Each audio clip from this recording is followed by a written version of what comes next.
안녕하십니까? 함께 기도드리겠습니다.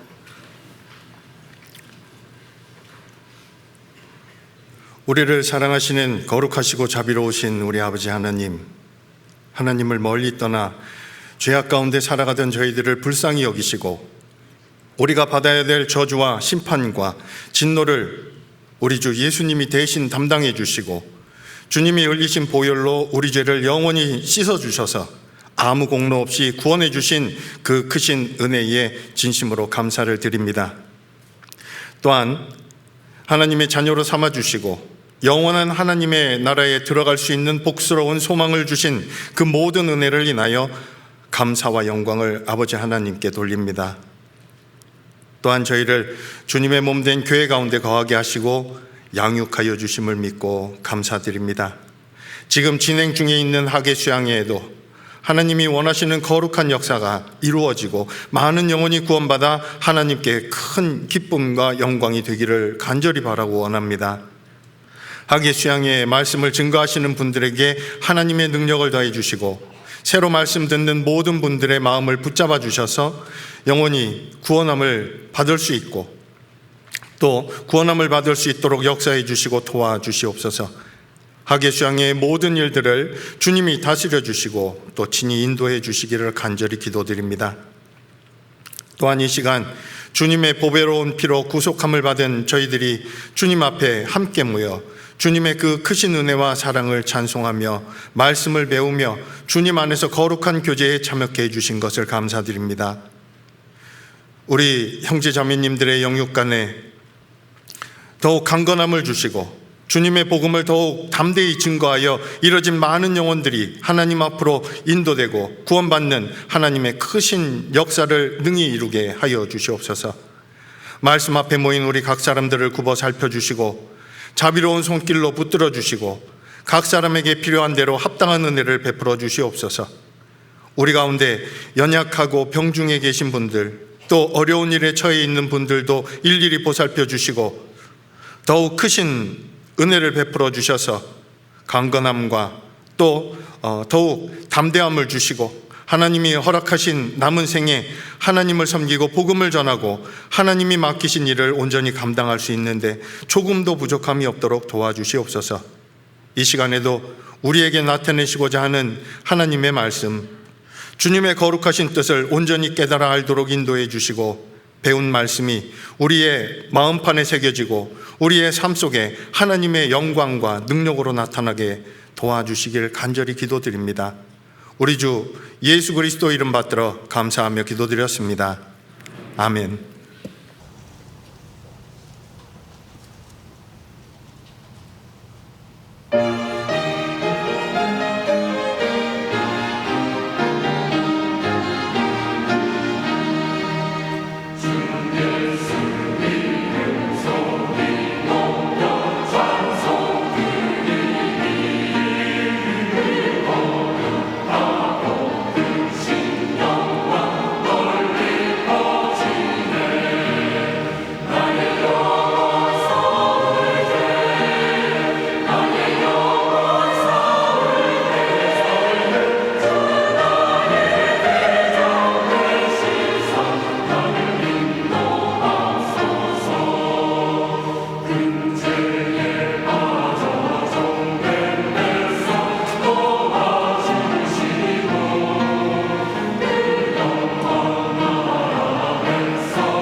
예, 성경 찾으시겠습니다. 디모데후서 1장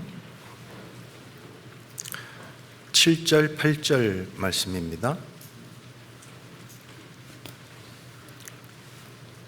디모데후서 1장 7절 8절 말씀을 함께 읽으시겠습니다.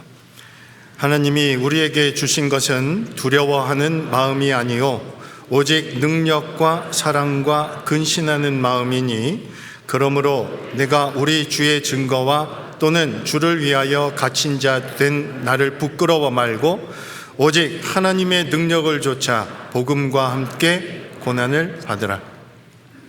오늘은 이 말씀을 통해서 함께 몇 가지 교훈을 받고자 합니다. 지금 이 시간은 공주 갈릴리 수양관에서 복음이 증거되는 시간입니다. 5차 학예 수양회에는 9,282명이 참석을 하셨습니다. 많은 분들이 참석하셨고 또 하나님의 말씀을 지금 복음이 증거되어지고 있습니다. 기억해 주시고 또 끝까지 또 함께 기도해 주시기 바랍니다. 많은 영혼이 구원받고 또 하나님의 영광이 크게 나타나도록 우리 모두 같은 마음으로 기도해야 되겠습니다.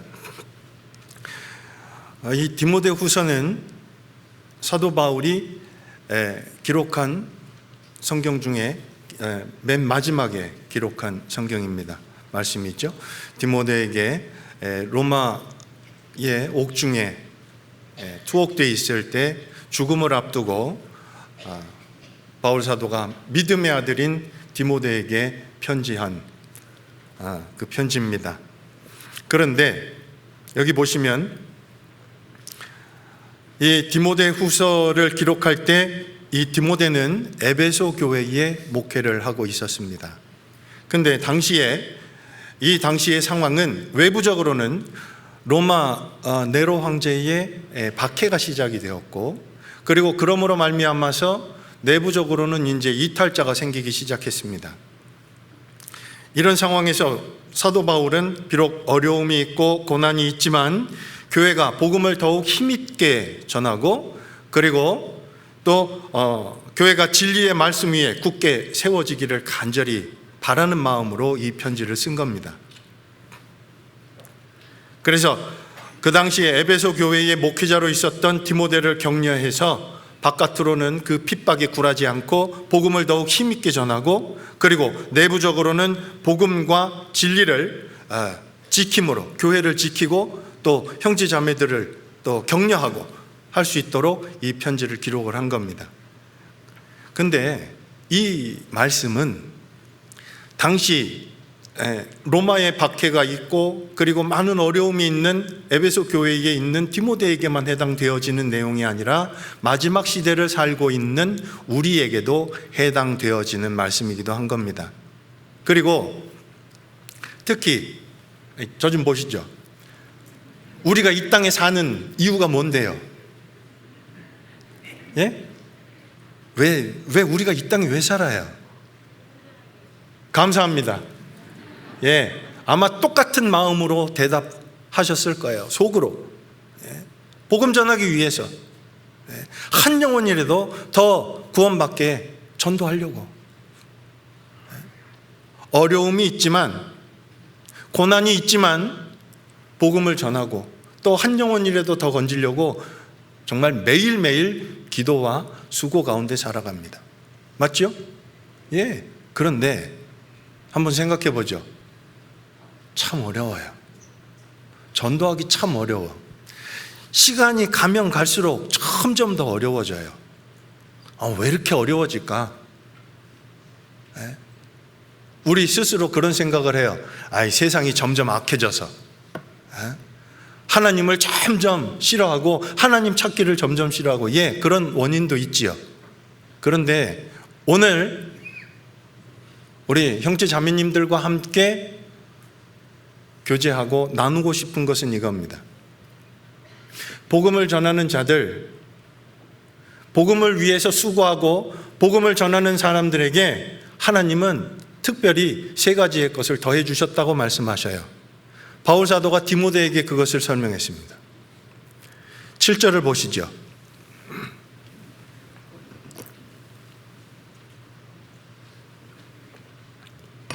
7절에 하나님이 우리에게 주신 것은 두려워하는 마음이 아니요. 이 두려워하는 마음이라는 이 단어가요, 다른 성경에는 소심한 그리고 비겁한 이런 의미로 설명이 되어 있습니다. 두려워하는 마음이 아니요. 하나님이 우리에게 주신 건, 복음을 전하는 자들에게 주신 건 두려워하고 소심한 그런 마음이 아니에요. 담대한 마음으로 담대하게 복음을 전하기를 원하셔요. 그러기 위해서 하나님이 하실 수 있는, 우리가 복음을 전할 때 담대히 복음을 증거하고 전할 수 있도록 세 가지의 것을 주셨다고 말씀하십니다. 여기 말씀하셨죠? 7절에 하나님이 우리에게 주신 것은 두려워하는 마음이 아니요 오직, 첫 번째 뭐라고요? 능력과, 두 번째 사랑과, 세 번째 근신하는 마음이니, 이 세 가지의 것을 주셨어요. 복음을 전하는 자들에게 특별히 이 세 가지의 것을 주셨습니다. 우리의 능력으로 복음을 전하는 게 아닙니다. 우리의 능력으로는 한 사람의 마음도 바꿀 수 없습니다. 참 안 돼요. 그렇게 간절하게 막 부탁을 하고 정말 간절하게 간곡하게 부탁을 하고 전해도 참 말씀 잘 안 들어요. 그런데 복음을 전하는 사람들, 우리들에게, 구원받은 성도들에게 하나님이 이 세 가지의 것을 주셨어요. 그러니까 담대히 복음을 전하란 말입니다. 그래서 8절에 그러므로 내가 우리 주의 증거와, 우리 주의 증거는 복음을 말합니다. 그리고 또는 주를 위하여 갇힌 자 된 나를 부끄러워 말고, 바울 사도는 복음을 위해서 구원받은 이후에, 사도 바울이 다메섹 도상에서 구원받은 이후에 예수님을 만나고 구원받았지 않습니까? 그리고 그 후에 이제 평생을 복음을 위해서 살았습니다. 근데 바울 사도는 복음을 전하는 것을 조금도 부끄러워하지 않았습니다.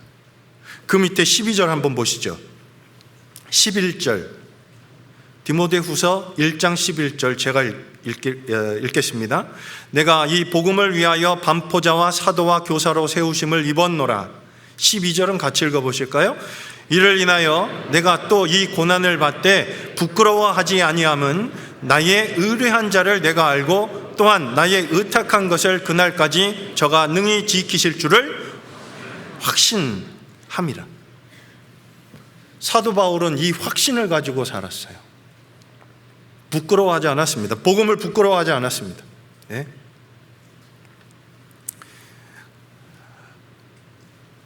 8절 다시 보시죠. 우리 주의 증거와 또는 주를 위하여 갇힌 자 된 나를 부끄러워 말고 오직 하나님의 뭐를 좇아서요?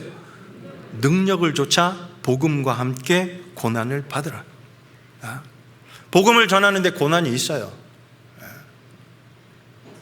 고난은 바울이 복음을 전하는데요, 항상 따라다녔습니다.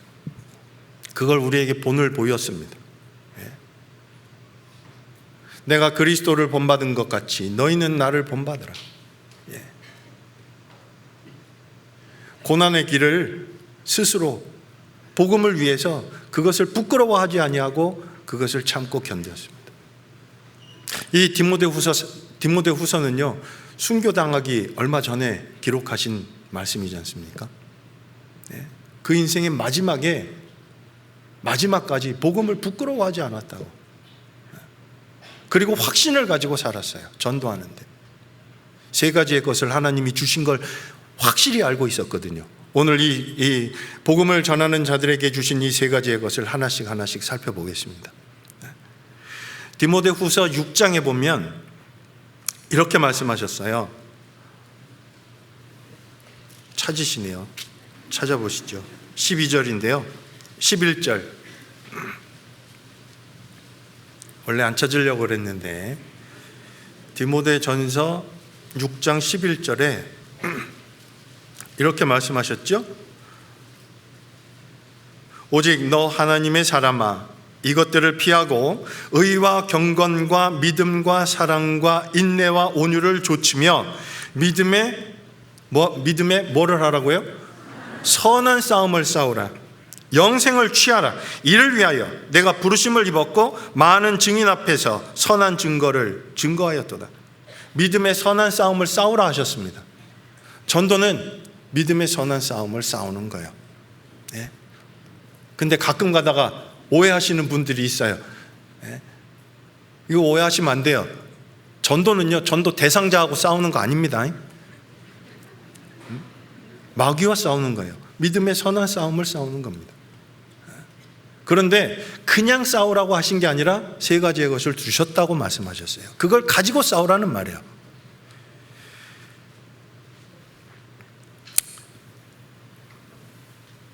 사도 바울의 평생은 이것 하나를 위해서 달려갔습니다. 그래서 사도행전 20장에 이렇게 말씀하셨죠. 나의 달려갈 길과 주 예수께 받은 사명 곧 하나님의 은혜의 복음을 증거하는 일을 마치려 하면은 나의 생명을 조금도 귀한 것으로 여기지 아니하노라. 하나님께 받은 사명이 있다고 분명히 말씀하셨어요. 그게 평생의 사명이었어요. 사도 바울만 이 사명을 갖고 사셨어요? 아니에요. 구원받은 우리 모든 사람은 이 사명을 가지고 살아요.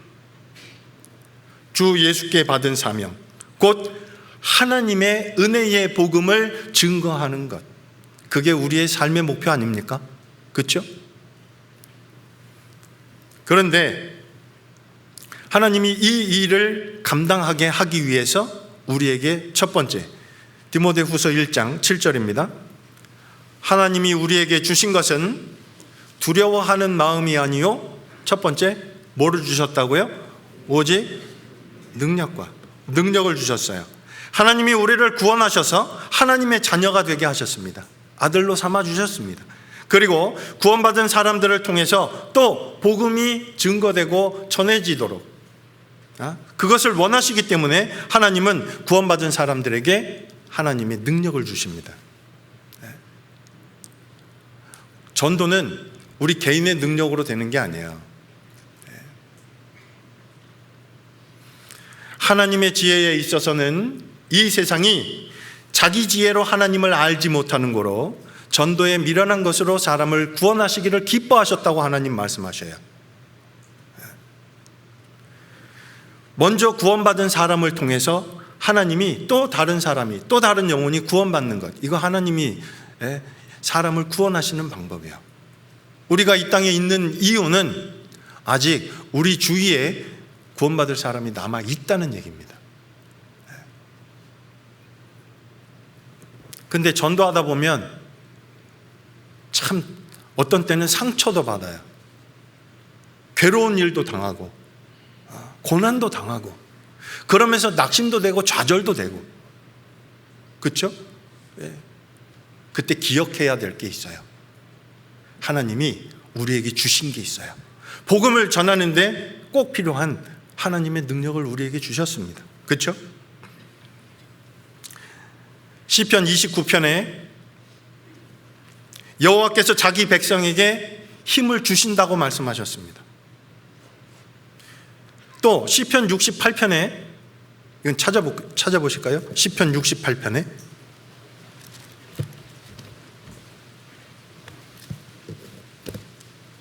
시편 68편입니다.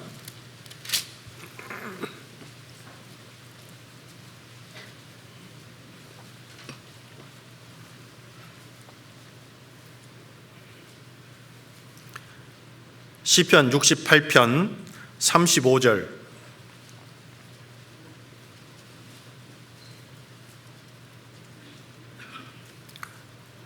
찾으셨어요?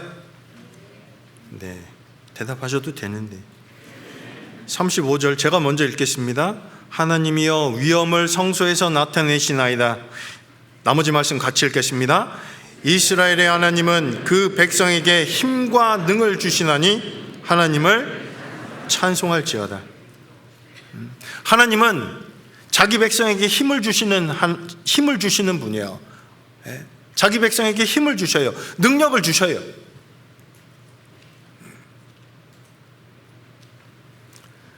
근데 이제 이걸 좀 생각해야 돼요. 우리에게 능력 주시는 하나님은 우리 사람보다 조금 더 나은 그런 분이에요? 아니에요.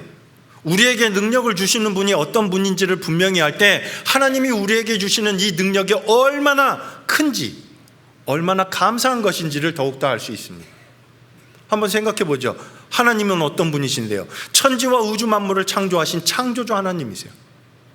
인류의 역사를 주관하고 계시는 주권자세요. 그 하나님이 구원받은 성도들, 하나님의 자녀가 된 성도들에게 하나님의 능력을 주신대요. 이게 얼마나 감사한 일일까요? 그 능력에 힘입을 때 우리는 담대히 하나님의 은혜의 복음을 더욱 힘있게 증거하게 될 겁니다. 한번 살펴보죠. 하나님이 한두 번 하신 말씀을 내가 들었나니 권능은 하나님께 속하였다 고 말씀하십니다. 권능은 하나님께 속한 거예요. 그 능력의 근원은 하나님이세요. 우리에게 능력 주시는 하나님은 우리보다 조금 능력이 많으신 분이 아니에요. 전지전능하신 하나님이 우리에게 능력을 주고 계시는 거예요. 그래서 창세기 1장 1절에 다 아시잖아요. 태초에 하나님이 천지를 창조하시니라. 창세기 1장 1절 성경이 시작될 때 성경은 우리에게 믿어달라고 애원하지 않습니다. 하나님이 하신 일을 선포하면서 성경은 시작됩니다. 하나님의 크신 권능을 성경은 처음부터 이야기하고 시작합니다. 우린 그 능력을 하나님이 교회를 통해서 우리에게 주셔요.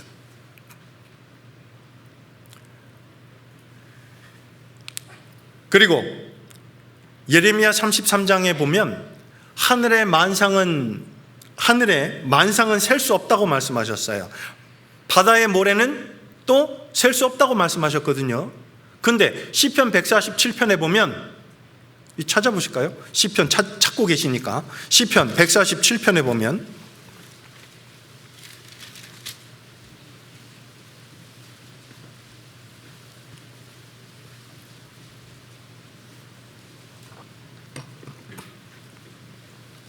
시편 147편 4절 5절입니다. 제가 먼저 읽겠습니다. 4절입니다. 저가 별의 수요를 계수하시고 저희를 다 이름대로 부르시는도다. 참 놀라운 말씀입니다. 그렇죠? 그리고 5절 같이 읽겠습니다. 우리 주는 광대하시며 능력이 많으시며 그 지혜가 무궁하시도다. 네. 전능하신 하나님이에요.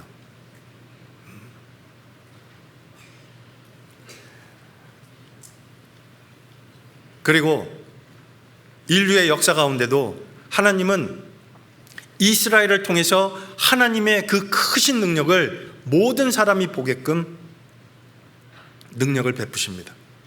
출애굽한 것도 마찬가지입니다.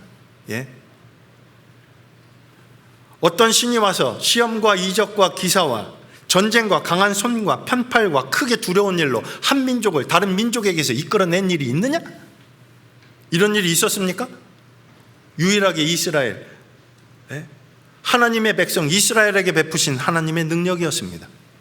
그렇죠? 이는 다 너희 하나님 여호와께서 애굽에서 너희를 위하여 너희 목전에서 행하신 일이라. 이것을 내게 나타내심은 여호와는 하나님이시요 그 외에 다른 신이 없음을 내게 알게 하려 하셨다라고 말씀하셨어요. 하나님의 능력이 얼마나 크신지를 우리에게 이스라엘을 통해서 또 보여주셔요. 아주 분명하게 보여주십니다. 그렇죠? 예레미야 32장입니다. 찾아보시죠. 예레미야 32장에 그래서 이렇게 말씀하셔요.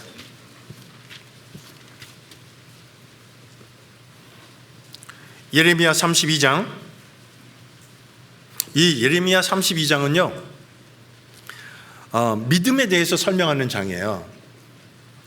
이 예레미야 32장 다 찾으셨어요? 예.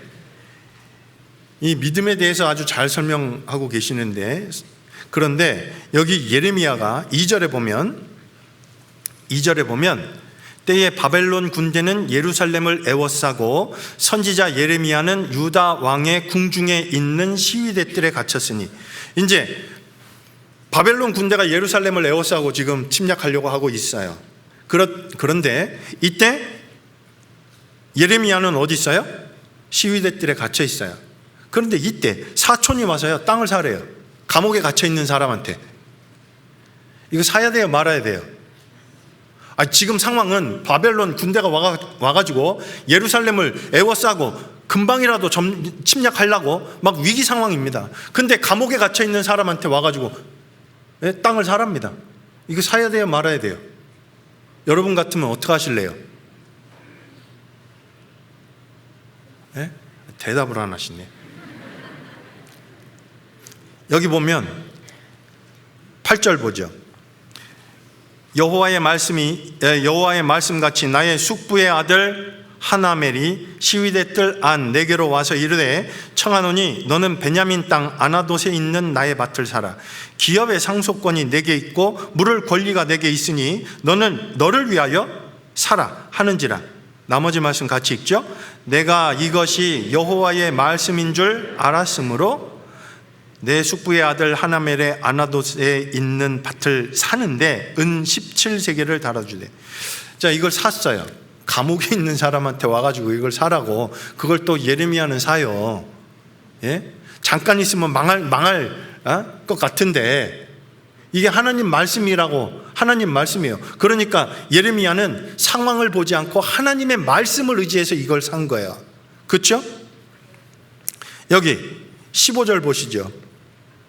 15절. 만군의 여호와 이스라엘의 하나님, 내가 이같이 말하노라. 사람이 이 땅에서 집과 밭과 포도원을 다시 사게 되리라 하셨다 하니라. 이것은 1년 후면 멸망한 나라의 땅을 사라고 하시는 것은 하나님이 다시 회복시키시겠다는 말이거든요. 예레미야는 상황을 본 게 아니라 하나님의 말씀에 의지해서 땅을 샀어요. 이게 믿음이에요. 이해하셨죠? 대답을 안 하시네요, 오늘. 이해하셨어요? 그런데 여기 보시죠. 17절. 슬프도소이다. 주 여호와여, 주께서 큰 능과 드신 팔로 천지를 지으셨사오니. 나머지 말씀 같이 읽죠. 주에게는 능치 못할 일이 없으시니이다. 27절도 같이 읽겠습니다. 나는 여호와요 모든 육체의 하나님이라 내게 능치 못할 일이 있겠느냐? 하나님은 전지전능하신 하나님이세요.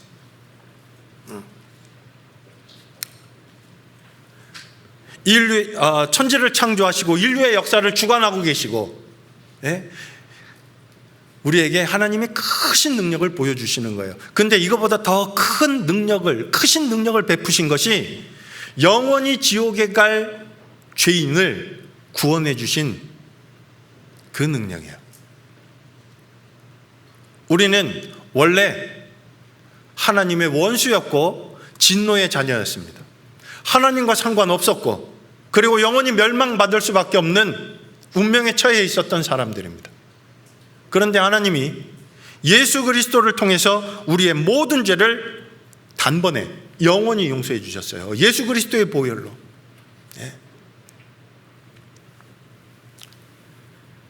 천지를 창조하신 것보다 더 큰 능력을 베푸신 것이 죄인을 구원해 주신 그 능력이에요. 그렇죠? 그래서 스바냐서 3장에 보면 17절에 이렇게 말씀하셨잖아요. 너의 하나님 여호와가 너희 가운데 계시니 그는 구원을 베푸실 전능자시라. 하나님은 구원을 베푸시는 전능하신 분이에요. 우리는 그 크신 사랑을 입었고 그 크신 능력 가운데 사는 사람들입니다.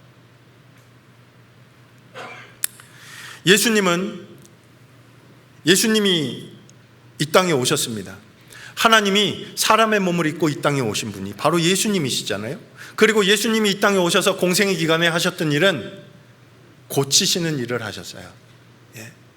많은 병자들을 고치셨을 뿐 아니라 영혼의 문제도 고치신 거예요.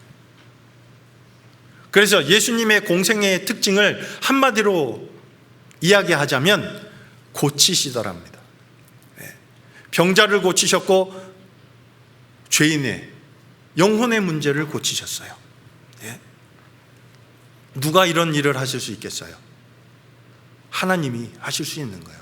오로지 하나님만이 하실 수 있는 거예요. 그렇죠? 그리고 또 사람을 바꾸시는 것도, 구원받은 우리들도 보세요. 구원받고 나서요, 점점 시간이 지나면서 말씀 가운데 성장하면서 우리의 모습도 점점 변해갑니다. 그렇죠? 그래요, 안 그래요? 그래요. 그게 정상이에요. 그런데 생각해 보시죠. 아니, 원래 우리가 이런 사람이에요? 하나님 말씀을 듣기를 좋아했고, 또 복음을 위해서 수고하고 고난받는 그걸 감사함으로 여기고 그것을 마다하지 않는 원래 그런 사람들이었어요? 아니에요. 나만 알았고요, 구원받기 전엔 내 자신만 알았고 조금 더 나아가서 내 가족들만 알았어요. 근데 이제는 제일 먼저 하나님과 주님과 교회와 복음과, 그리고 또 복음을 함께 전하는 형제자매님들이 먼저예요. 원래 이런 사람들이 아니에요. 맞지요? 이걸 하나님이요, 우리를 바꿔주신 거예요. 사람을 변화시키시는 능력도 하나님께 있는 겁니다. 마태복음 4장에 보면 갈릴리 해변에 예수님이 두루 다니시다가 처음 이제 베드로라 하는 시몬과 그 형제 안드레가 바다에서 금을 던지는 걸 보셨어요. 그리고 말씀하시지요. 뭐라고요? 뭐라고 말씀하셨어요? 저희는 어부거든요. 말씀하시되 나를 따라오너라. 내가 너희로 사람을 낚는 어부가 되게 하리라. 물고기 잡는 어부를 예수님이 부르셨습니다. 그 부르심에 베드로라 하는 시몬과 그 형제 안드레는 곧 그물을 버려두고 예수님을 따라갔습니다. 그렇죠? 그리고 야고보와 요한에게도 예수님이 부르셨거든요. 나를 따라오너라. 그랬더니 그 아버지와 배를 버려두고 곧 예수님을 따라갔습니다. 근데 이분들이 어떻게 변했습니까? 어부였어요. 갈릴리 바다에서 물고기 잡던 어부였어요. 근데 사도행전 2장에 베드로가 한 번 설교하니까 3,000명이 구원받아요. 사도행전 4장에는 5,000명이 구원받는 역사가 나타나요. 이 베드로의 능력이에요? 아니에요. 하나님의 능력입니다. 우리도 마찬가지입니다. 우리도 전도하면서 이 하나님의 능력을 계속 맛보며 살아갑니다. 한번 생각해 보셔요. 정말 간절히 기도하고 간절히 원했던 그분이, 전도 대상자가 구원을 받아요. 그거 우리 능력이에요? 아니에요. 하나님의 능력이에요. 우리는 단지 하나님의 능력이 전달되는 통로의 역할을 했을 뿐이에요. 근데 그 하나님의 능력이 우리를 통해서 나타나요. 먼저 구원받은 성도를 통해서, 교회를 통해서 그 하나님의 능력이 나타납니다.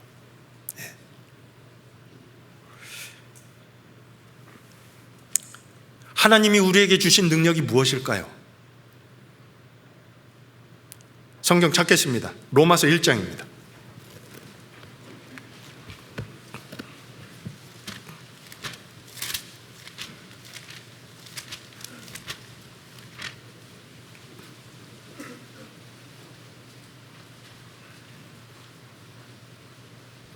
로마서 1장 16절.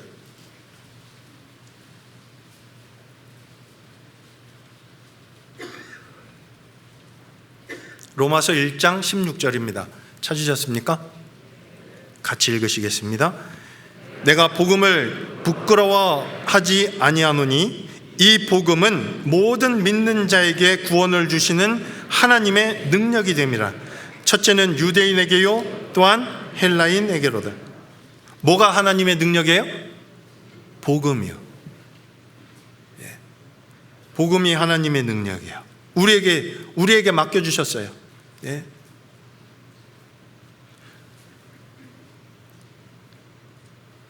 우리가 만일 구원받은 우리들이 입을 다물면, 그러면 구원받을 수 있는 사람은 아무도 없어요. 누가 전할 거예요? 예? 하나님은 우리를 통해 하나님의 크신 역사를 이루시기를 원하셔요. 예. 복음을 맡겨주셨어요. 이게 얼마나 큰 은혜인지 모릅니다. 예.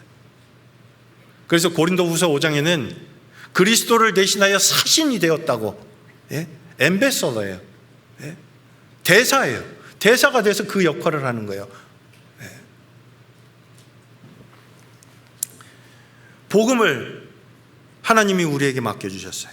이게 하나님의 능력입니다. 그리고 또 고린도전서 1장에도 여기 하나님의 능력이 무엇인지를 말씀하시는데, 고린도전서 1장도 찾아보겠습니다. 고린도전서 1장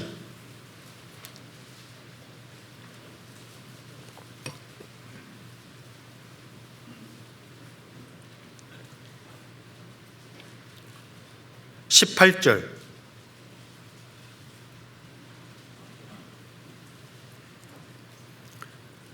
고린도전서 1장 18절입니다. 제가 읽겠습니다.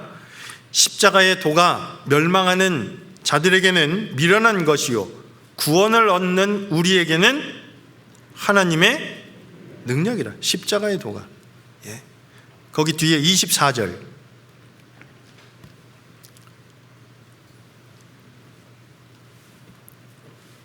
제가 23절부터 읽겠습니다. 우리는 십자가에 못 박힌 그리스도를 전하니 유대인에게는 거리끼는 것이요 이방인에게는 미련한 것이로되, 24절은 같이 읽죠. 오직 부르심을 입은 자들에게는 유대인이나 헬라인이나 그리스도는 하나님의 능력이요 하나님의 지혜니라. 그리스도가 우리 가운데 계세요. 구원받은 성도들, 구원받은 사람 안에 그리스도가 계십니다. 그리스도의 영이 없으면 그리스도의 사람이 아니라, 예? 구원받을 때 성령을 선물로 주셨어요. 그리스도가 내 안에 계셔요. 예? 하나님의 능력이요. 그리스도는 하나님의 능력이요 지혜라고 말씀하셨어요. 그 주님이 우리 안에 계십니다. 예?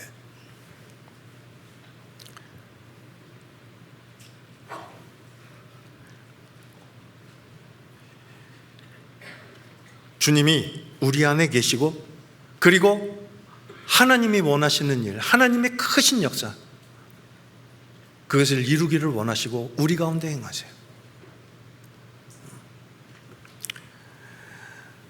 생활하는 가운데요, 삶 속에 어려운 일을 당하고 곤란한 일을 당했을 때 하나님의 도우심과 하나님의 능력을 잃어버리면 우리는 낙심할 수밖에 없는 연약한 존재입니다. 그렇죠? 그래서 고린도후서 4장엔 우리가 이 보배를 질그릇에 가졌으니 이는 능력의 심히 큰 것이 하나님께 있고 우리에게 있지 않음을 알게 하려 함이라고 말씀하시죠. 능력은 하나님께 있는 거예요. 예? 보배를 질그릇에 갖고 있어요. 깨지기 쉬운, 우린 연약한 존재라고요. 그래서 어려운 일을 당할 때요, 우리가 이것을 잊어버리면 금방 낙심하게 돼요. 상황만 보게 되고 하나님을 의지하는 것이 그게 먼저가 되지 않아요. 그러니 낙심이 커지죠. 뭘 잊어버렸을 때요? 이사야서 17장에 이렇게 말씀하셨어요. 찾아보시죠. 이사야서 17장이에요.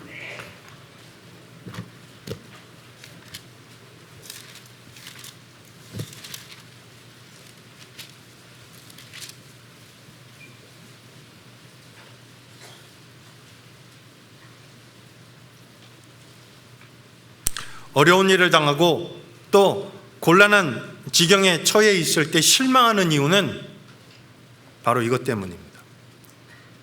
하나님은 우리에게 능력을 주셨는데, 10절, 이사야서 17장 10절입니다. 제가 읽겠습니다. 이는 내가 자기의 구원의 하나님을 첫 번째 잊어버리며 자기의 능력의 반석을 마음에 두지 않은 까닭이라. 구원의 하나님을 잊어버려요. 예? 그리고 능력의 반석 되신 주님을, 능력의 반석을 마음에 두지 않아요. 하나님을 의지하지 않아요. 방법을 찾고 수단을 찾고, 그러니까 낙심하는 일이 더 커지는 거고. 예. 정말 하나님의 능력을 의지하고 살아간다면, 하나님이 우리에게 능력을 주셨다는 것을 확실히 믿고 의지하고 살아간다면, 어렵고 곤란한 상황 속에서도 하나님의 뜻을 찾으려고 노력할 거예요. 전도할 때도 마찬가지예요. 예? 우리에게 낙심을 주고 상처를 주는 분을 만난다 하더라도 지치지 않고 계속해서 복음을 전하려고 노력할 겁니다. 예. 에이, 뭐 저조차고 내가 지금 전하는 거지 뭐 나조차고 하나? 솔직히 한번 우리끼리니까 한번 얘기해 볼까요? 아니 구원받으면 누가 좋은데요? 예? 첫 번째는 하나님이, 예수님이 기뻐하셔요. 그리고 두 번째, 그분들 좋으라고. 우리야 이미 다 해결됐는데요, 뭐. 그렇죠? 근데 하나 더 생각해 보죠. 구원받기 전에 어떠셨어요? 예? 하나님 말씀을 막 간절히 찾고 그런 분도 계시지만, 예? 저 같은 경우도 다 아는데 뭘, 안 믿는 사람에게나 전도하지. 난 교회 열심히 다니는 사람한테 뭘 전도를 하려고. 그리고 막 대적하고, 예? 교리적인 걸로 막, 예? 이겨보려고 하고. 그때 생각하면 부끄러워요. 하나님이 우리에게 얼마나 큰 은혜와 사랑을 주시려고 참고 기다리고 계시고, 먼저 구원받은 형제 자매를 통해서 정말 그 사랑을 듣고 복음을 듣고 구원받을 수 있게 그 크신 은혜를 베풀어 주시는데, 그 큰 능력을 베푸시는데 그걸 계속 거부하고 있었어요. 그 생각하면 너무 부끄럽죠.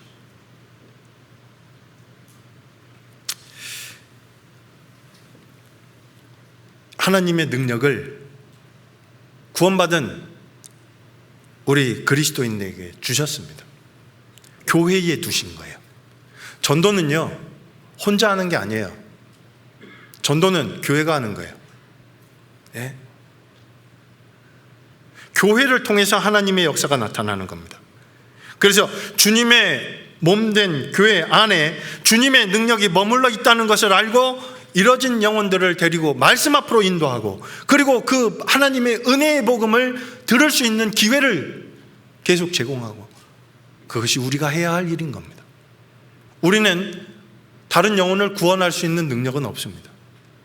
그 말씀을 들려드릴 수 있는, 하나님 앞으로 인도할 수 있는 그 능력은 하나님이 우리에게 주신 거예요. 그렇죠? 복음이 있어요. 예수 그리스도가 우리 안에 계셔요. 예. 요한복음 14장입니다. 그래서 예수님이 이렇게 말씀하셨잖아요. 요한복음 14장에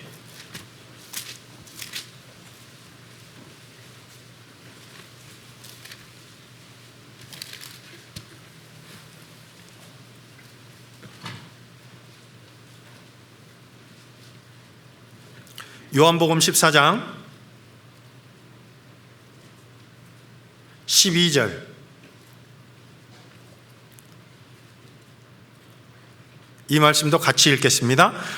내가 진실로 진실로 너희에게 이르노니 나를 믿는 자는 나의 하는 일을 저도 할 것이요 또한 이보다 큰 것도 하리니 이는 내가 아버지께로 감이니라. 나를 믿는 자는 나의 하는 일을 저도 할 것이요, 예?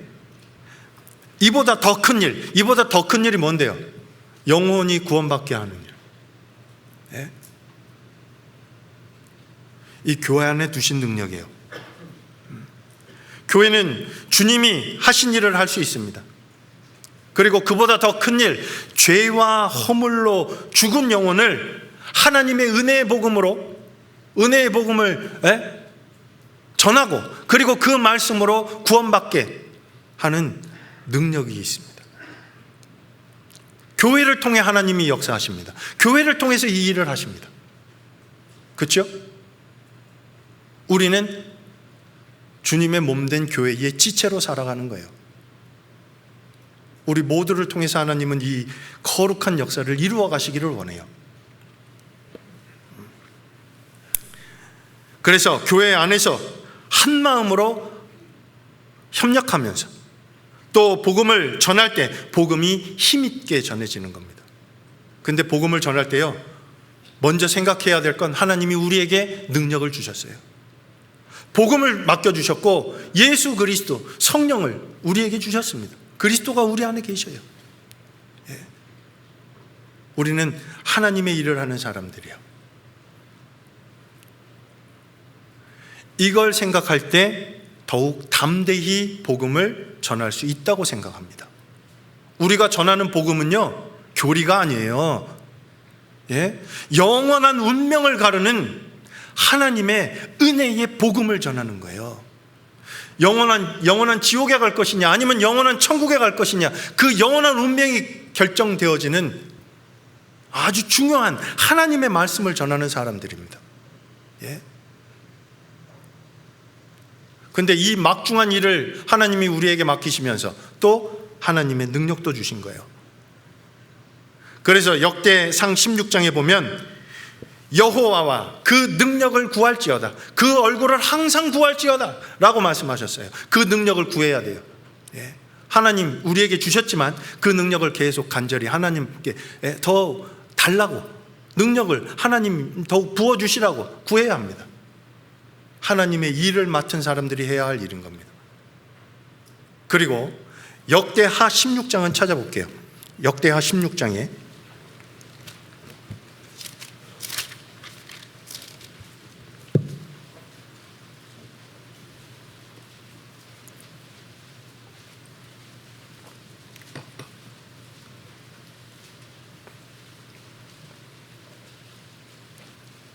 역대하 16장 9절입니다.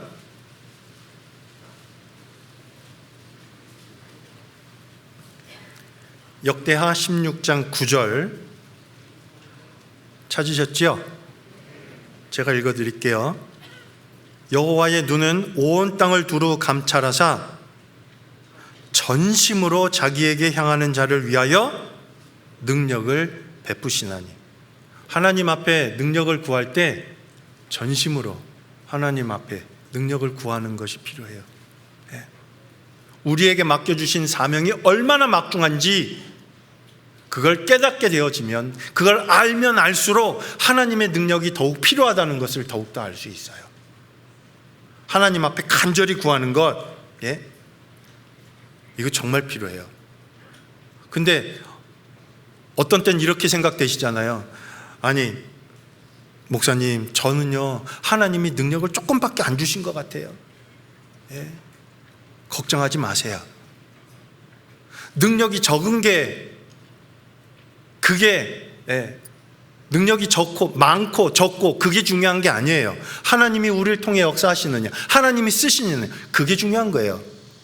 요한계시록 2장 3장에 보면 아시아 7교회에 7교회를 설명하셨잖아요. 근데 그 중에 6번째 교회가 빌라델비아 교회예요. 빌라델비아 교회는 책망이 없어요. 연약하지만 충성됐다고 말씀하셨거든요. 근데 그때 말씀하시기를, 빌라델비아 교회에 말씀하실 때 이렇게 칭찬하셨어요. 볼지어다 내가 내 앞에 열린 문을 두었으니 능히 닫을 사람이 없으리라. 내가 내 행위를 아노니 내가 적은 능력을 가지고도 내 말을 지키며 내 이름을 배반치 아니하였도다.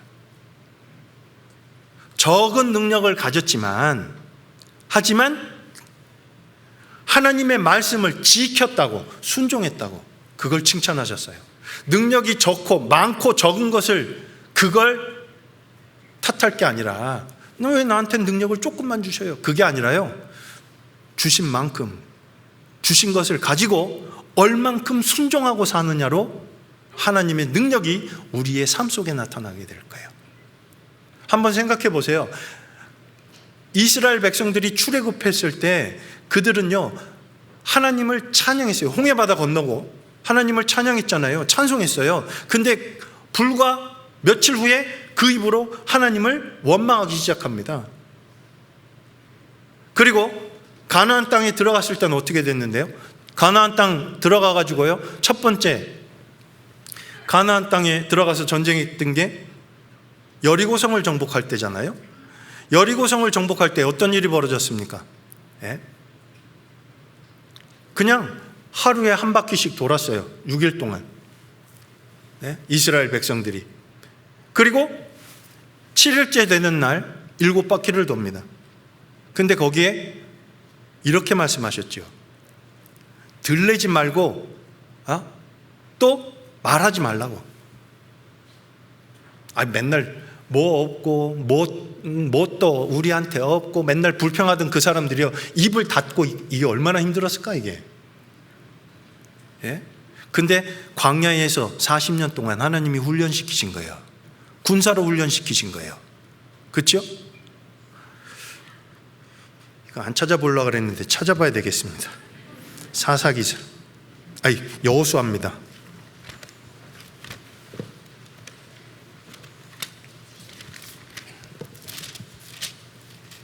여호수아 6장입니다.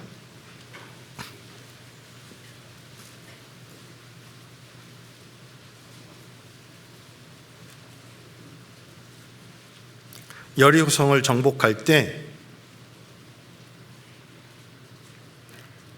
3절에 6장 여호수아서 6장 3절입니다. 찾으셨죠? 너희 모든 군사는 성을 둘러 성 주위를 매일 한 번씩 돌되 엿새 동안 그리하라.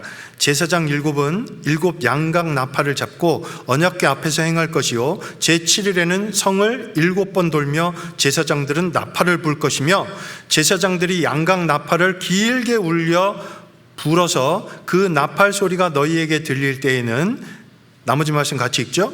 백성은 다 큰 소리로 외쳐 부를 것이라. 그리하면 성벽이 무너져 내리리니 백성은 각기 앞으로 올라갈지니라 하시매. 자, 13바퀴를 돌아야 돼요, 7일 동안. 그런데 여기 7일째 하나님이 말씀하신 대로 양각 나팔을 불기 전에, 그때까지는 뭐 해야 되냐면 10절에 여호수아가 백성에게 명하여 가로되 너희는 뭐 하지 말며, 외치지 말며, 너희 음성을 들리지 말며. 이 들리지 말며라는 말은 야단스럽게 떠들다 막 그런 의미거든요. 그런 거 하지 말래요. 조용하래요. 그리고 또 여기 더 어려운 말씀을 하셨어요. 너희 입에서 아무 말도 내지 말라. 그리하다가 내가 너희에게 명하여 외치라 하는 날에 외칠지니라.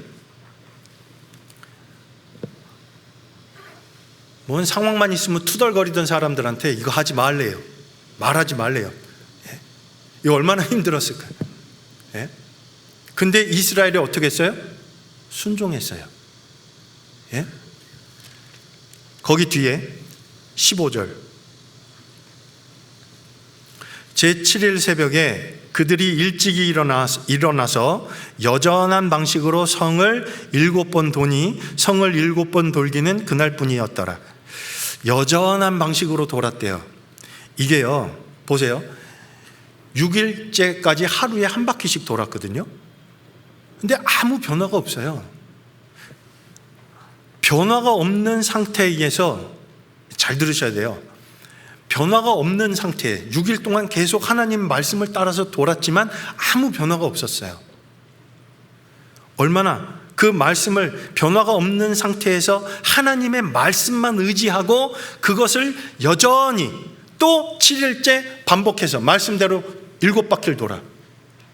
이게 믿음이에요. 변화가 없는 것 같지만 7일째 하나님의 말씀대로 7바퀴를 다 돌고 나서 양각 나팔을 울려 불 때 외쳐라! 고 말씀하실 때 그때까지 참고 기다렸다가 하나님의 말씀대로 외쳤어요. 그랬더니 어떻게 해요? 성벽이 무너졌네요.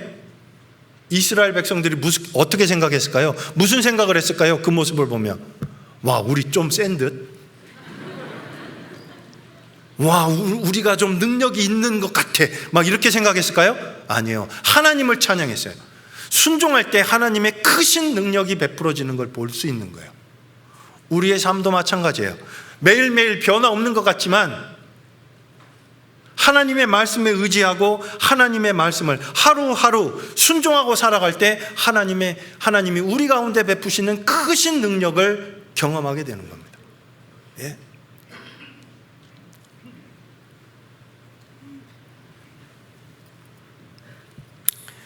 그리고 아까도 말씀드렸다시피 하나님이 우리에게 능력을 주셨잖아요. 죄인이요 구원받고 변해요. 그 증인이 누군데요? 우리잖아요. 멀리서 찾을 거 없어요. 우리 자신이 그래요. 구원받은 우리 자신이.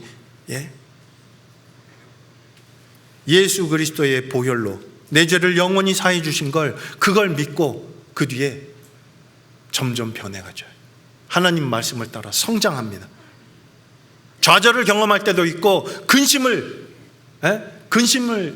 당할 때도 있지만, 근심이 있을 때도 있지만 하나님 말씀에 의지해서 하루하루 그 하나님이 주시는 능력을 의지하고 살아갈 때 점점 신앙이 성장하는 걸 경험해요. 이거 하나님의 능력 아니겠습니까?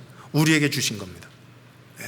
그 능력이 우리 가운데 계십니다. 그리고 또 있습니다. 구원받은 그리스도인에게 특권이 있죠. 하나님이 우리에게 주신 크신 능력이 있어요. 어떤 능력인데요?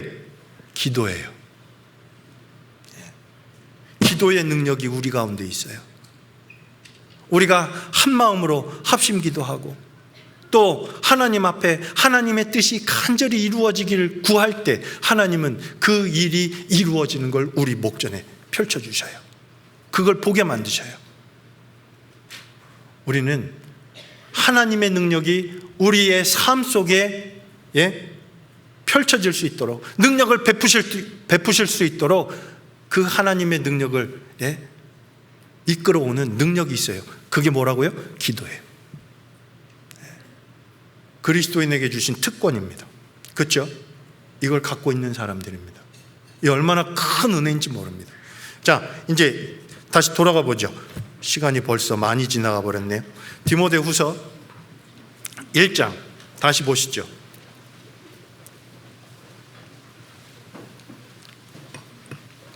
7절 제가 읽겠습니다. 하나님이 우리에게 주신 것은 두려워하는 마음이 아니요 소심하고 비겁한 그런 마음이 아니요 오직 능력과, 이런 능력을 주셨어요. 그래서 그 능력 안에서, 그 능력이 우리 안에 함께 계시니까 두려워하지 말고 부끄러워하지 말고 복음을 힘있게 전하라는 말씀입니다. 이해하셨죠? 그리고 두 번째, 또 뭘 주셨어요? 사랑을 주셨어요. 하나님이 우리를 사랑하시는 그 사랑, 이거 생각하면 생각할수록요 너무 감동돼서 눈물이 나요. 한번 생각해 보시죠. 요한일서 3장에 보면 고린도전서 13장은 사랑장이에요. 그렇죠? 근데 사랑에 대해서 정말 많이 말씀하신 분이 사도 요한입니다. 사랑의 사도라고 또 불려집니다. 그런데 사도 요한이 요한일서 3장에는 이렇게 말씀하셨지요. 보라, 아버지께서 어떠한 사랑을 우리에게 부어주사 하나님의 자녀라 일컬음을 얻게 하셨는고. 우리가 어떠한 사랑을 받은 사람들입니까? 로마서 5장을 찾아보죠.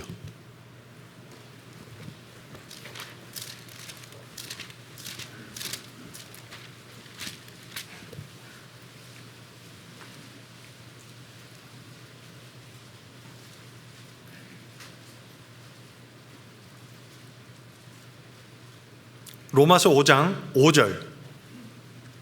우리가 어떤 사랑을 받은 사람들일까요? 여기 이렇게 말씀하세요.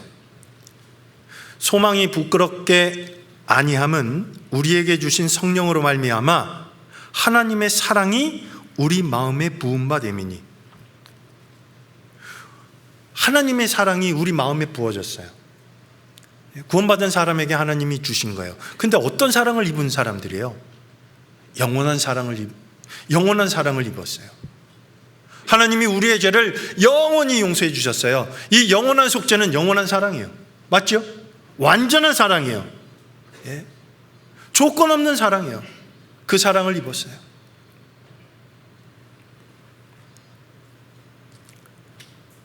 그래서 에베소서 2장에도 이렇게 말씀하셨지요. 긍휼에 풍성하신 하나님이 우리를 사랑하신 그 큰 사랑을 인하여 허물로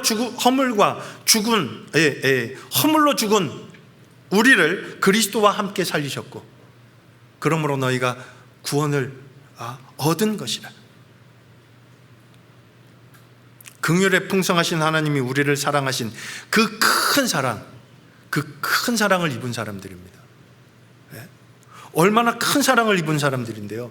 구원받은 사람이, 우리가 이런 큰 사랑, 영원한 사랑, 완전한 사랑을 받은 사람들입니다. 맞지요? 맞아요. 이 얼마나 큰 사랑을 받은 건데요. 그런데 이 큰 사랑을 받은 사람이, 나는 이 하나님께로부터 받은 사랑을 어떻게 표현하고 살까? 한번 생각해 보시죠. 그냥 받기만 하고 살아요? 고린도전서 13장에 보면 사랑장이잖아요. 4절부터 사랑은 오래 참고부터 시작해서 15가지로 사랑을 설명하고 계셔요. 그 중에 이렇게 말씀하십니다. 중간에 사랑은 자랑하지 않아요. 자랑하는 건 오로지 그리스도밖에 없어요. 우리의 자랑하는 자는 그리스도 안에서 함과 같이 그리스도 안에서 자랑하는 거예요. 그리스도를 빼면 자랑할 게 아무것도 없어요. 예수님의 보혈을 빼면 우리가 자랑할 게 뭐가 있겠습니까? 아무것도 없습니다. 그리고 또 있어요. 자기의 유익을 구하지 아니하고.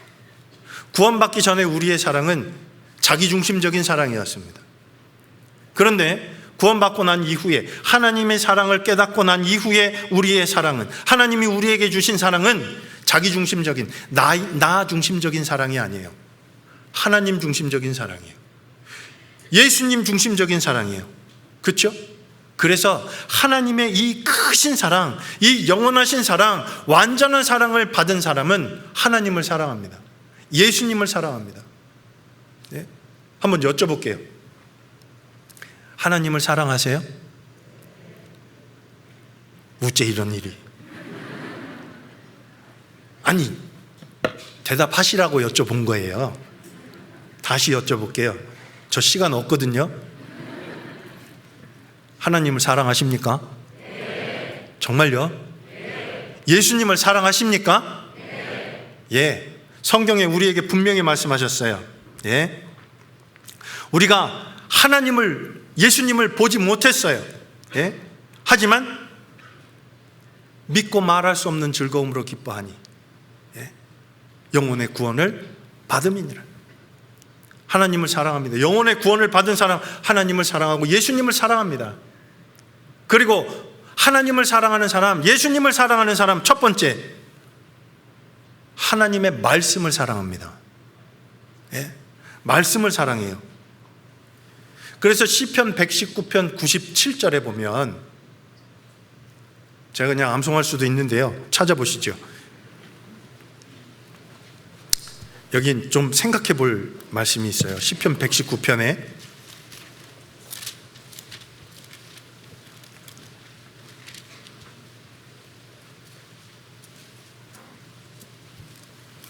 시편 119편 97절에 보면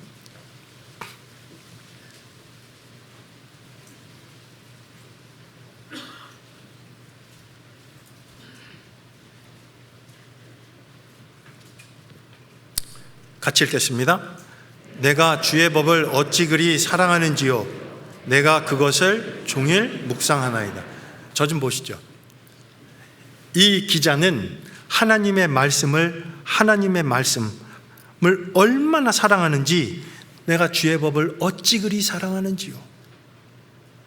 그래서 어떻게 한대요?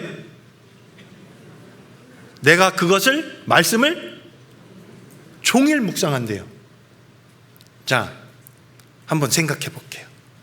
사랑하는 분이 계십니까? 아니, 하나님하고 예수님 빼고 지금은 사람 중에 남편을 사랑하시지요?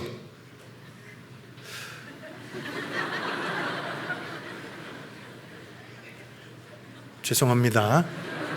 이 분란을 일으키려고 질문한 건 아닌데, 자녀를 사랑하시지요? 아, 이건 대답하시네요. 근데 종일 생각하세요? 손자를 사랑하시지요? 네, 우리 어르신들이 대답해 주시는데, 손자 얼만큼 사랑하세요? 종일, 이게 많이. 근데 올 때도 좋은데 갈 땐 더 좋아.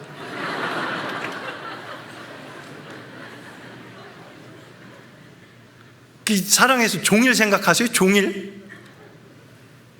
솔직히 종일은 아니야, 그렇죠? 근데 이 기자는 하나님을 얼마나 사랑하는지 하나님의 말씀을 종일 묵상한대요. 나는 어때요? 나는 하나님을 사랑해요. 예수님을 사랑해요. 근데 그 말씀을 얼만큼 사랑할까요?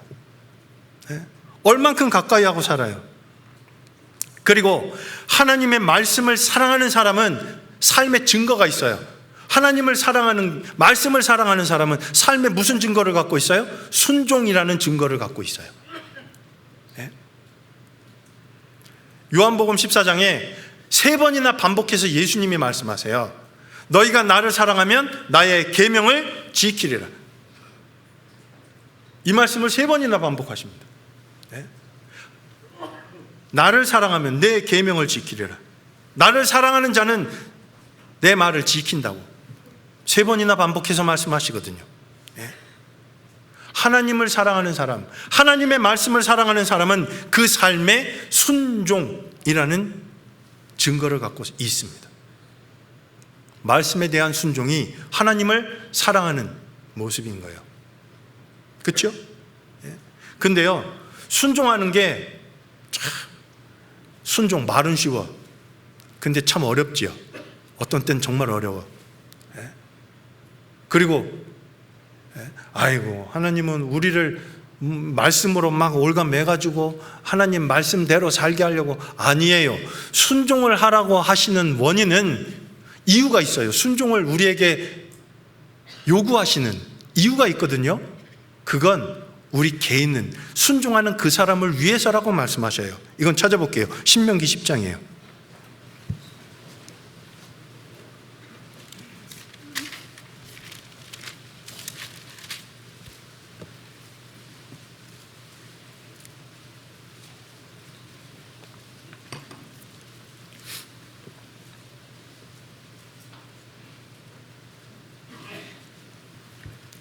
신명기 10장 12절 13절인데요 12절부터 제가 먼저 읽겠습니다. 다 찾으셨죠? 이스라엘아, 내 하나님 여호와께서 내게 요구하시는 것이 무엇이냐? 곧 내 하나님 여호와를 경외하며 그 모든 도를 행하고 그를 사랑하며 마음을 다하고 성품을 다하여 내 하나님 여호와를 섬기고. 13절은 같이 읽겠습니다. 내가 오늘날 내 행복을 위하여 내게 명하는 여호와의 명령과 규례를 지킬 것이 아니냐? 순종하는 것, 순종하라고 우리에게 말씀하셔요. 근데 그건 누굴 위해서 순종하래요? 하나님을 위해서? 아니요. 순종하는 그 사람의 행복을 위해서. 순종할 때 복을 주시거든요. 하나님을 사랑하면, 하나님을 사랑하는 사람은 삶에 순종이라는 증거를 갖고 살아요. 말씀에 대한 순종. 그리고 그 순종을 통해 하나님은 그 사람에게 복을 더해 주셔요. 하나님의 은혜를 더욱더 깨닫게 됩니다. 참 놀라운 은혜죠. 그리고 하나님을 사랑하는 사람은 첫 번째 하나님의 말씀을 사랑하고, 두 번째 주님의 몸된 교회를 사랑해요. 교회를 사랑합니다. 네? 교회가 뭔데요? 자, 내 옆에 앉아 계신 형제 자매님들 한번 돌아보시죠. 네. 째려보지 마시고. 네. 교회를 사랑해요. 이 말이 뭐예요? 형제 자매를 사랑하는 거예요. 네.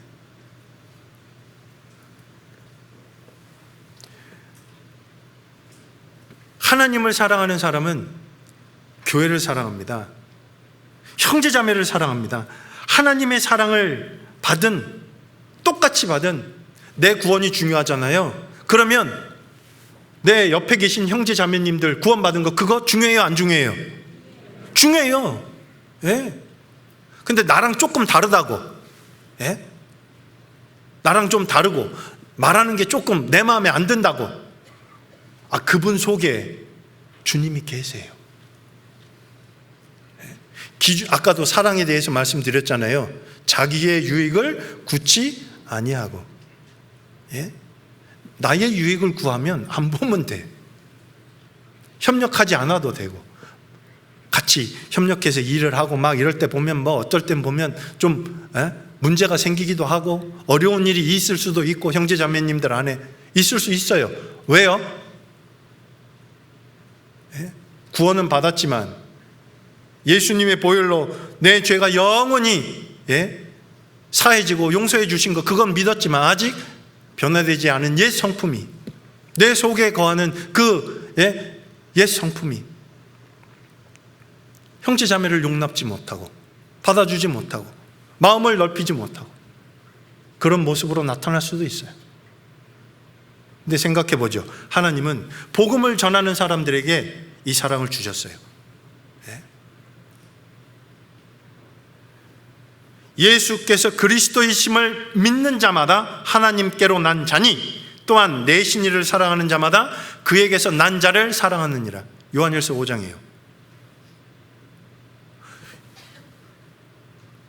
예수님을 사랑하는 자마다 그에게서 난 자를 사랑한다고 말씀하셨어요.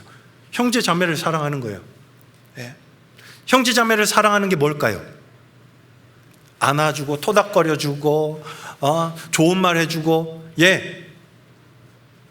멕시코에서는 그래요. 인사할 때 막 안고, 근데 코로나가 터지고 나서는 이제 주먹 인사하는 걸로 바뀌었거든요. 참 사랑하는 걸 표현하기를 주저하지 않아요. 형제 자매님들 안에서도. 근데 한번 생각해 보죠. 제가 여쭤볼게요. 형제 자매님들을 어떻게 사랑하는 거예요? 첫 번째, 용서하는 거예요. 허물을 용서하는 거예요. 네. 서로 인자하게 하며 불쌍히 여기며 서로 용납하기를 하나님이 그리스도 안에서 너희를 용납하신 것 같이 하라. 형제 자매를 사랑하는 거 첫 번째 뭐라고요? 허물을 용서하는 거예요. 잘못하는 거. 네? 그럴 수도 있어요. 네.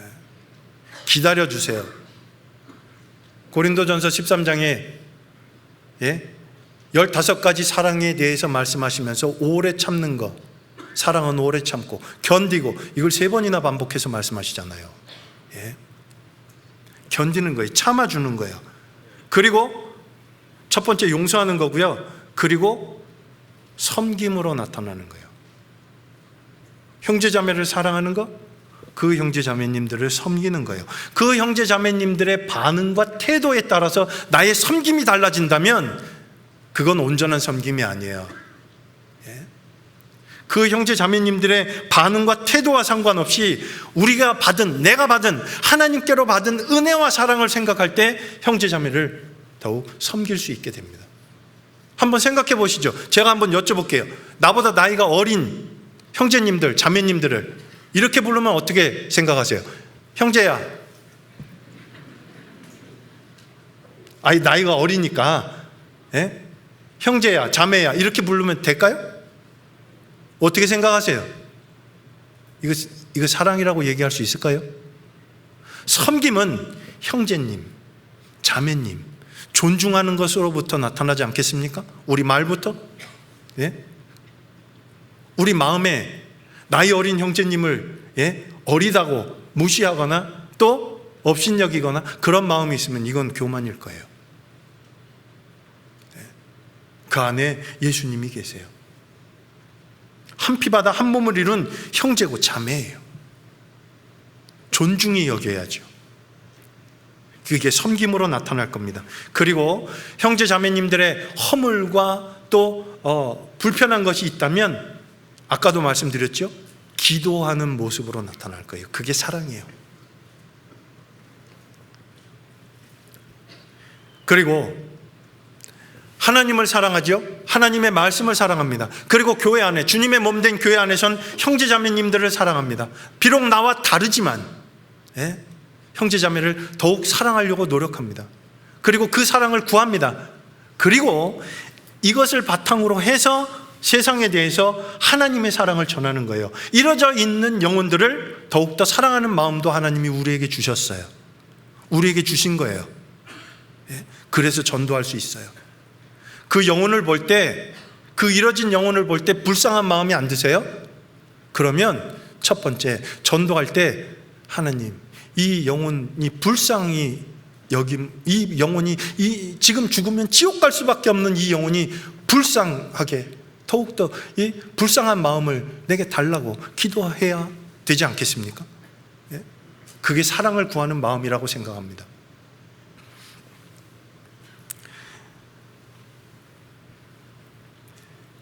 구원받은 사람은 하나님이 주신 이 사랑을 가지고 전도합니다. 크신 사랑을 입었습니다. 영원한 사랑을 입었습니다. 완전한 사랑을 입었습니다. 그리고 형제 자매님들 안에서 한 마음으로 또 서로 사랑하며 이 복음을 전하게 되어 있습니다. 우리가 하나가 될 때 복음은 더욱 힘있게 증거되고 전해집니다. 맞지요? 하나가 될 때 어떻게 더 하나가 돼요? 사랑할 때요. 서로 용납하고 서로 위해서 기도해주고 그럴 때 하나님은 우리 가운데 더욱 크신 하나님의 역사를 나타내 주실 거예요. 사랑을 통해서 나타나는 거예요. 그게 사랑을 구하는 모습이고 사랑을 나타내는 모습 아닐까요? 그리고 다시 돌아가 볼게요. 디모데후서 1장 7절에 세 번째 주신 게 있어요. 디모데후서 1장 7절, 하나님이 우리에게 주신 것은 두려워하는 마음이 아니요 오직 능력과 사랑과, 세 번째 뭘 주셨다고요? 근신하는 마음이니. 근신하는 마음, 이것은 근신하는 마음은 항상 깨어있는 생활과 연결돼요. 그래서 베드로전서 5장에 근신하라, 깨어라, 너희 대적 마귀가 우는 사자같이 두루다니며 삼킬 자를 찾나니. 근신하라, 깨어라, 이 연결돼 있잖아요. 근신하는 마음, 이것은 믿음을 조차 분별력 있게 행동하는 거예요. 삼가할 것을 삼가고 해야 할 것을 행하고, 이 근신하는 마음이거든요. 하나님의 말씀을 조차. 이 모습을, 근신하는 모습을 아주 잘 보여준 이스라엘의 왕이 있어요. 예레미야 22장입니다.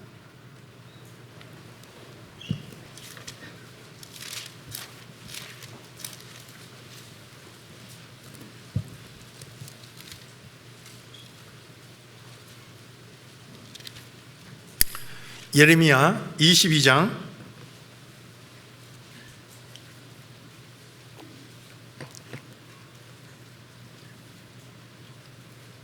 13절부터 19절까지 말씀인데요.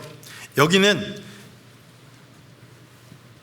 이 남유다의 18번째 왕인 요시야김에 대해서 이야기를 해요. 그러면서 요시야김의 아버지인 남유다의 16번째 왕인 여호야김, 제가 지금 얘기 잘못했죠? 제가 지금 마음이 급해갖고요, 시간은 다 되지, 말씀드려야 될 건 있지, 여기 여호야김에 대해서 말씀을 하신 겁니다. 남유다의 18번째 왕입니다. 그런데 이 여호야김에 대해서 말씀하시면서 여호야김의 아버지인 남유다의 16번째 왕인 요시야에 대해서 말씀하시는 거예요. 둘을 비교해서 말씀하시는데 이걸 좀 살펴볼게요.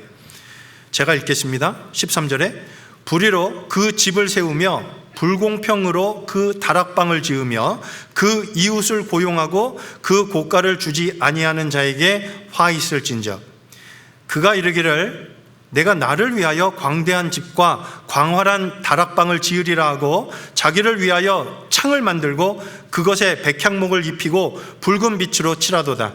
내가 백향목으로 집 짓기를 경쟁함으로 왕이 될 수 있겠느냐? 내 아비가, 여기 내 아비, 너는 여호야김이고요, 아비는 요시야입니다.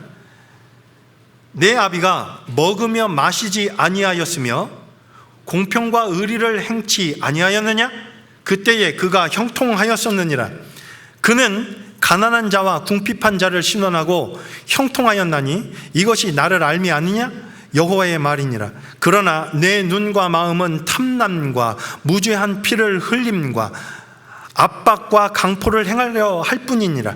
그러므로 나 여호와가 유다 왕 요시야의 아들 여호야김에 대하여 이같이 말하노라.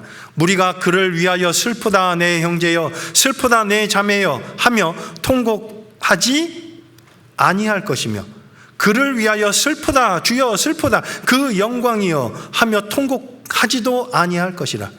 그가 끌려 예루살렘 문 밖에 던지우고 나귀같이 매장함을 당하리라. 참 이 여호야김에 대해서 저주를 선포하시는 거예요. 참 슬픈고 정말 비참한 그런 말씀인데 한번 생각해 보죠. 요시야는 하나님을 잘 섬긴 왕이에요.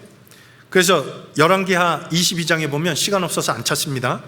여호와 보시기에 정직히 행하여 그 조상 다윗의 모든 길로 행하고 좌우로 치우치지 아니하였다고 칭찬하셨어요. 여호야김은 남유다의 16번째 왕으로 마지막으로 선했던, 하나님을 섬겼던 왕이에요. 남유다에 20명의 왕이 있었지 않습니까? 근데 그 중에서 마지막으로 하나님을 섬겼던 그런 왕이에요, 요시야가. 그런데 그의 두 번째 아들인 여호야김은 요시야와 달랐어요. 뭐가 달랐을까요? 여기 보시죠. 여기 15절에 내가 백향목으로 집 짓기를 경쟁함으로, 여호야김에 대해서 말씀하시는 거예요. 왕이 될 수 있겠느냐? 내 아비가 먹으며 마시지 아니하였으며, 여호야김은 먹고 마시지도 않고 그러고 살았단 말일까요? 이게 무슨 말이에요? 절제의 삶을 살았다라는 말입니다. 근신하는 삶을 살았다라는 말이에요. 예? 근데 그렇게 근신하는 삶을 살았고 절제하는 삶을 살았어요. 그래서 16절에 그는, 요시야는 가난한 자와 궁핍한 자를 신원하고 형통하였나니, 이렇게 했던 이유가 뭔데요? 가난한 자와 궁핍한 자를 신원했다. 이 겸손의 삶을 살았다는 말이에요. 근데 이렇게 했던 이유가 뭐라고요? 이것이 나를 알미 아니냐? 하나님을 알았어요. 요시야는 하나님을 알았던 왕이에요. 하나님이 어떤 분이신지를 알았고 하나님을 전적으로 의지하고 살았던 왕입니다. 그래서 다윗과 같이 좌우로 치우치지 아니하고 정직하게, 다윗의, 그 조상 다윗의 모든 길로 행했다라는 칭찬을 받았던 왕이었던 겁니다. 그런데 반면에 그의 두 번째 아들 여호야김은 어떤 삶을 사는 거예요? 여기 보시면 13절, 여호야김의 삶의 바탕은 이거였습니다. 15절에 불의로 그 집을 세우며, 불의가 그 삶의 바탕이에요. 그리고 불공평으로 그 다락방을 지으며 그 이웃을 고용하고 그 고가를 주지도 않은, 사람만 일만 시키고 고가도 주지도 않고. 그리고 14절, 여기 여호야김의 삶의 중심이 나와요. 내가 나를 위하여, 그리고 자기를 위하여, 반복해서 말씀하시죠. 여호야김의 삶의 바탕은 자기를 위한 삶이었어요. 그 아버지 요시야는 하나님을 위한 삶, 하나님을 알았고 하나님을 섬기는 삶이었거든요. 완전히 다릅니다. 완전히. 이해하셨습니까? 그리고 결국 여호야김의 끝은 어떻게 끝나요? 여기 18절이요.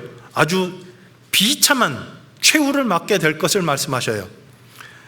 그러므로 나 여호와가 유다 왕 요시야의 아들 여호야김에 대하여 이같이 말하노라. 무리가 그를 위하여 슬프다 내 형제여, 슬프다 내 자매여 하며 뭣도 안 해요? 아이, 여호야김이 죽을 때 통곡도 안 해. 그리고 그를 위하여 슬프다 주여, 슬프다 그 영광이여 하며 통곡도 안 해요. 아니, 왕이 죽었는데, 예? 어떤 삶을 살았기 때문에 이런 비참한 최후를 맞이할까요? 그리고 19절에 그가 끌려 예루살렘 문 밖에 던지우고 나귀같이 매장함을 당하리라. 왜 이런 비참한 끝을, 비참한 최후를 맞이할까요? 예? 예레미야 36장입니다. 예레미야 찾고 계십니까? 여호야김이 무슨 일을 했냐면 이런 일을 했어요.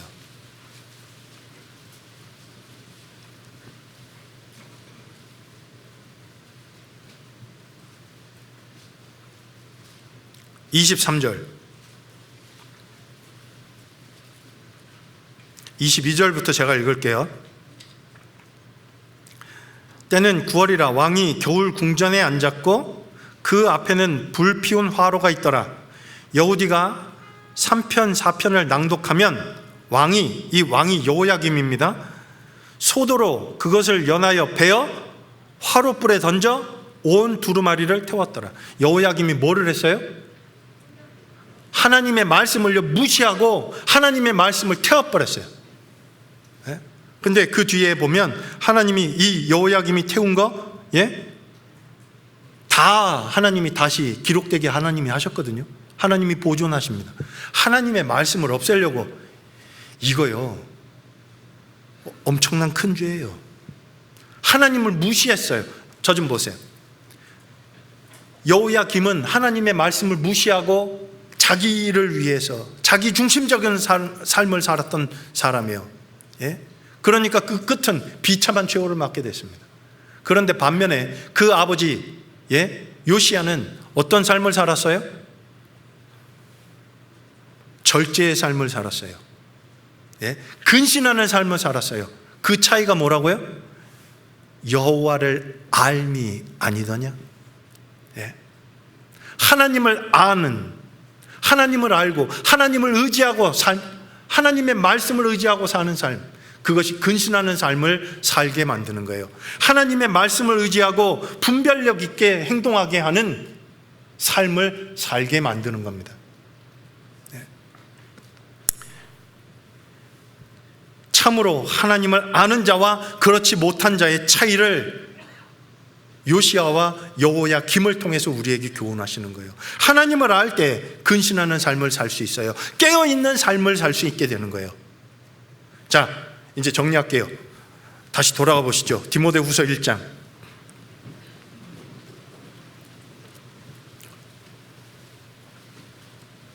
디모데후서 1장